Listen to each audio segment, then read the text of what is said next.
This is my first year at the firm. If you can see, I was wearing an Afro puff.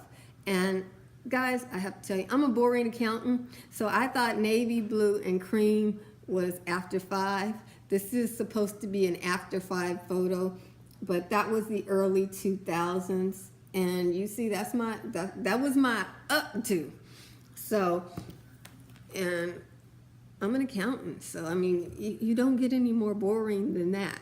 So, in any event, I remember when people used to say, well, you can't get hired at professional companies like that. I went from the accounting, I went into the big 50 or big 100 or something like that. I don't even know.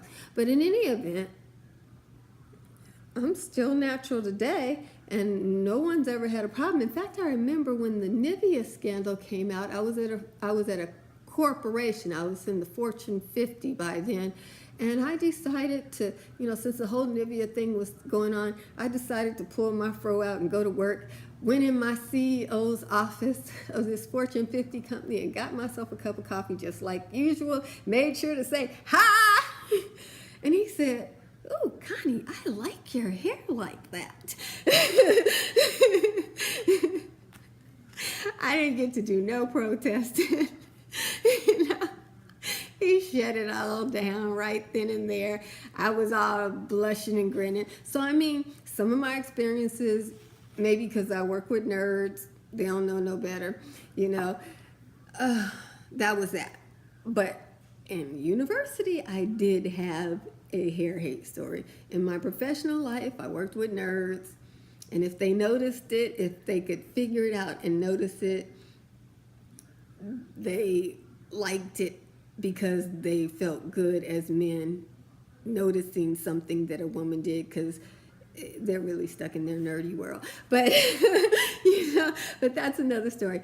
Now that I've given you my street credentials, now I'm going to get into, as a person that worked around CEOs constantly back when I was in the workforce and all of that, marketing departments, I am an accountant, auditors, that was my old life in the world. So I want to tell you,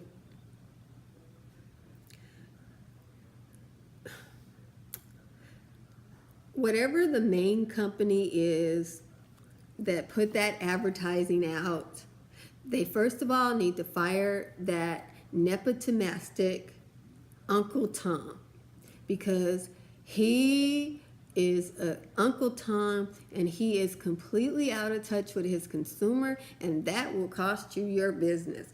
That can run through the business where it not only takes out the Shea Moisture facet of the business, which they bought to increase revenues. I'm sorry if I'm getting too technical with you, but it can take out the whole company, because in the beauty industry, we are gorillas. I mean, when we start disliking you and not buying your product, we will do our research and go deep. You could end up on Paula's Choice getting banned by drag queens in Germany. You don't want this. Beauty people are tighter than you think. And we all have a love of beauty, to the extent that if you hurt my sister who's pink, I'm going to feel it. And I'm going to say, if they going to do her like that, they ain't coming for me. It's too many choices. There's too many people with great marketing departments out there for you to have somebody who's stuck in the 1950s and producing an ad. I didn't have an opinion. When I saw the ad, I was like, okay, it's poor advertisement. It's not going to be an effective marketing strategy, because I have lived a multicultural life. I know that there are Caucasian people, Jewish people specifically, who have kinky hair like me. There are Italian people who have kinky hair like me. I have Italian friends who could take that same afro picture. In fact, they have it. My bestie had a big old afro, 3 times the size of mine. Italian, she had much thicker hair than me. She had an afro down to her butt. And we hated straight-haired people all the same. We were jealous doing that. We were so sick when people pulled out that flat iron and everything had to be flat iron. We were so mad because, it it was much more difficult for us to reach that aesthetic.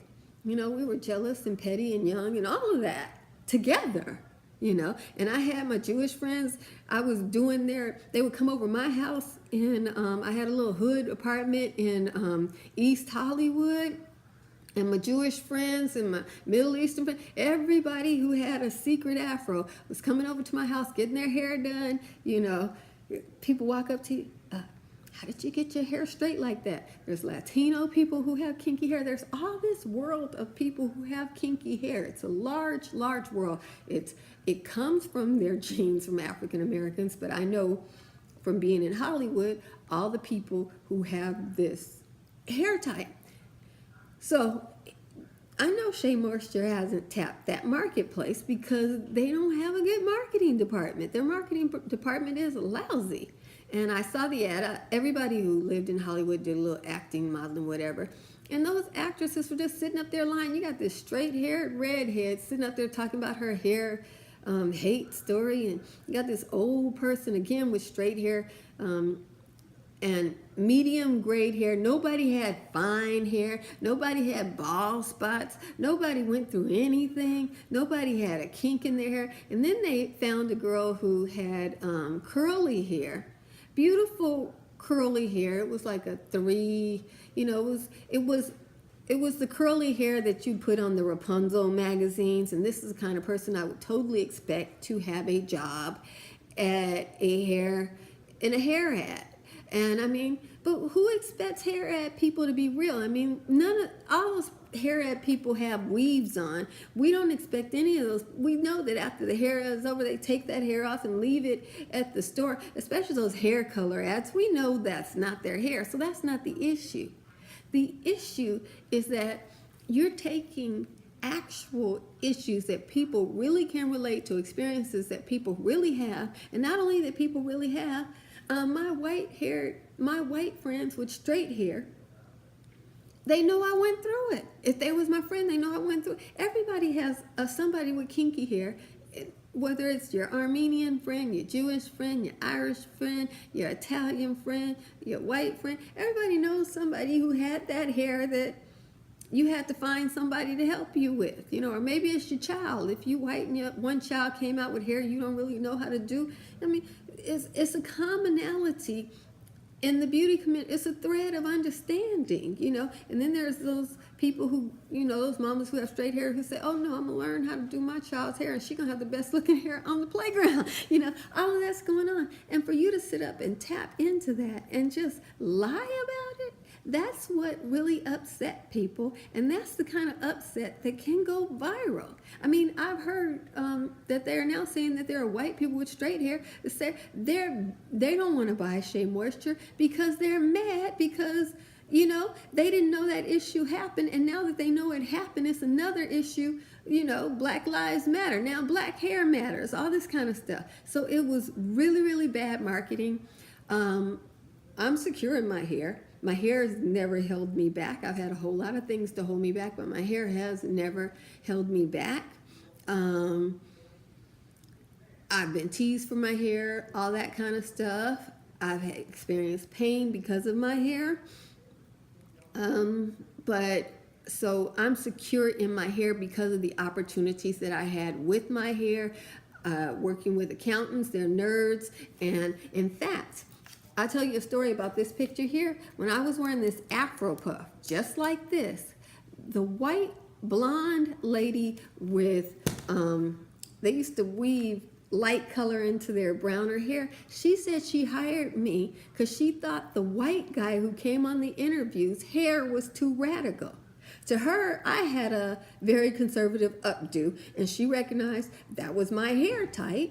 And I had it, in her opinion, a conservative style. So I actually was able to hear, she didn't want to hire a person. He had a razor cut back in 2000, and I think I started working in 2000 and maybe 2001 I started working.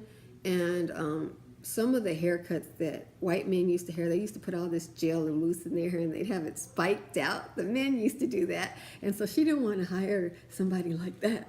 So she hired the girl with the fro. So, you know, so that's how it goes.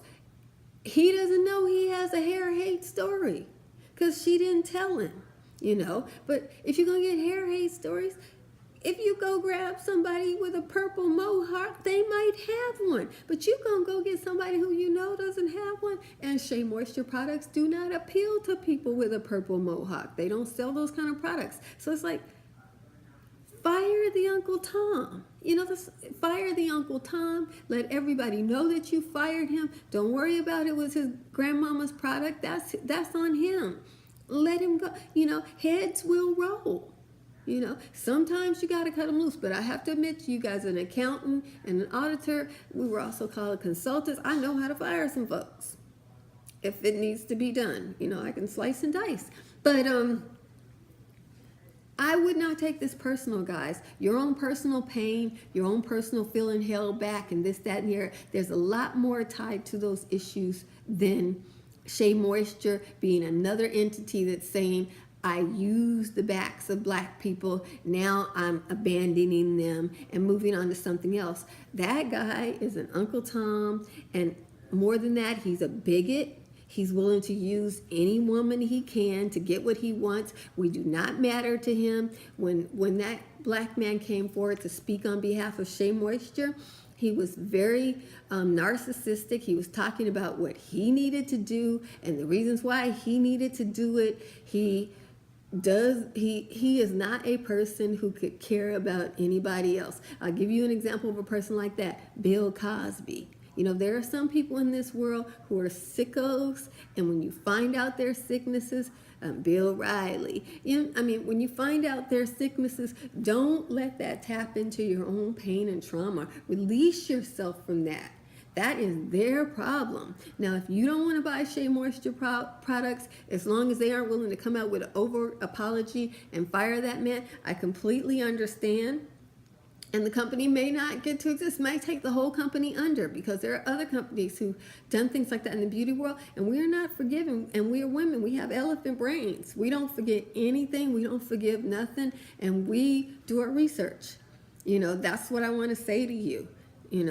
This man, he would be just as obtrusive and obtrusive on any other issue. Look at the issue we just had with Trump and, his raping folks and fondling folks. We as women are dealing with a lot of people who feel like women are to be used, abused, hated, and discarded. Now, I would say that we just have to love ourselves. We have to take care of ourselves. We have to stand up for ourselves. And when they come at us twice, we got to come at them 100 times. And they got to know, their marketing departments, they better put enough money into it to get it right. Because we are watching, we are listening, and we may or may not do a campaign where you know about it, but you gonna know in your wallet how we feel.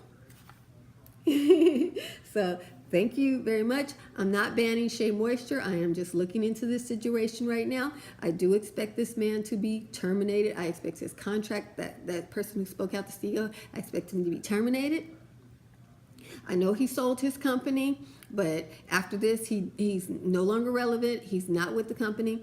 Statements saying, well, people are buying other products. VO5 went through that. They're doing just fine. Suave went through that. They're doing just fine. There was a time when the only thing I knew was Suave, and I still love Suave and VO5. Okay, let's not even play with that. But yes, I do purchase other things. You have to learn how to be relevant long-term as a business. But don't run around insulting folks. Please rate, comment, and subscribe. And how do you feel about it? If you're really hurting, say so, because I know sometimes something happens and it triggers stuff to come forward. Thank you for watching my video. Talk to you later. Bye.